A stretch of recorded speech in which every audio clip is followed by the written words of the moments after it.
Bharatiya Janata party के बड़े नेता और नीतीश कैबिनेट में मंत्री नीरज कुमार बबलू की सियासी राह मुश्किल में पड़ सकती है।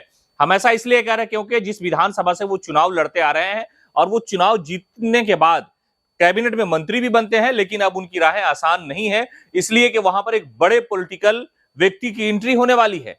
और इसलिए कि जो इलाका है छातापुर का विधानसभा, वहां पर संजीव मिश्रा चुनावी मैदान में आएंगे।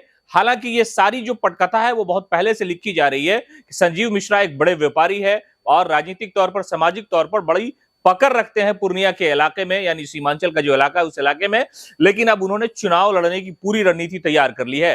कहा यह जा रहा है कि वो जल्द ही मुकेश सहनी की जो पार्टी है, विकासशील इंसान पार्टी वीआईपी, वो ज्वाइन करेंगे या उसके अलावा राष्ट्रीय जनता दल के टिकट पर भी वो चुनाव लड़ सकते हैं।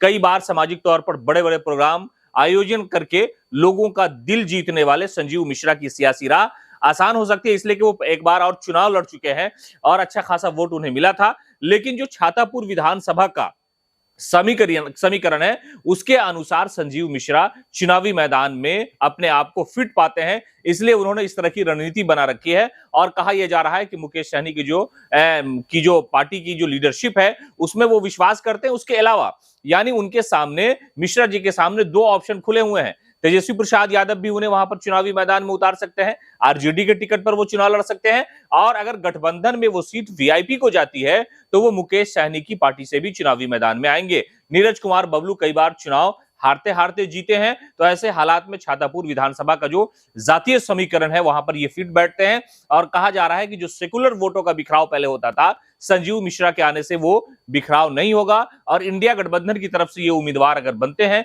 तो उस सीट पर वो जीत दर्ज कर सकते हैं। हालांकि 2025 की जो लड़ाई है वो इंडिया वर्सेस एनडीए की है, यानी एक तरफ तेजस्वी प्रसाद यादव को मुख्यमंत्री बनाने का सपना उनके पार्टी के नेताओं का, उनके गठबंधन की जो पार्टियां हैं उनका अपना एक ये वादा और दावा रहा है। लेकिन उधर एनडीए की भी जो राहें हैं वो बड़ी आसान नहीं है, इसलिए कि मुख्यमंत्री नीतीश कुमार बहुत सलीके से और बहुत फूक फूक के कदम रख रहे हैं। वो यात्रा में वो भी निकल रहे हैं, तेजस्वी प्रसाद यादव की यात्रा शुरू हो रही है। तो ऐसे हालात में जेडीयू और आरजेडी अपने आप को इस तरह से ऐसे सिस्टम में ढालने का प्रयास कर रहा है कि जो दूसरी पार्टियां हैं उनके लिए सियासी राह थोड़ी सी मुश्किल में पड़ जाए। लेकिन संजीव मिश्रा यानी एक बड़े व्यापारी है, बड़े सामाजिक कार्यकर्ता है और अलग अलग जगहों पर अलग अलग तरीके का प्रोग्राम वो कराते रहते हैं, जिससे समाज का ताना बाना बना रहे, आपसी भाईचारा बना रहे, इलाके का विकास होता रहे। तो कहा यह जा रहा है कि वो विकासशील इंसान पार्टी यानी वीआईपी पर, वो वीआईपी के टिकट पर वो चुनाव लड़ सकते हैं। लेकिन उनके सामने पहले ऐसे लीडर हैं उस इलाके में जिनके सामने दो विकल्प है, यानी एक पहला विकल्प यह है कि वो राष्ट्रीय जनता दल के टिकट पर चुनाव लड़ सकते हैं।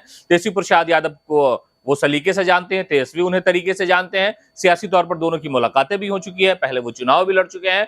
और कहा जा रहा है कि वो सीट अगर वीआईपी के खाते में जाती है तो मुकेश सहनी से भी उनके ऐसे सियासी ताल्लुकात बेहतर है कि मुकेश सहनी एक लम्हे में उन्हें टिकट दे सकते हैं और उन्हें उम्मीदवार बना सकते हैं। तो कहा यह जा रहा है कि नीरज कुमार बबलू की जो राह है वो इस बार आसान नहीं होगी।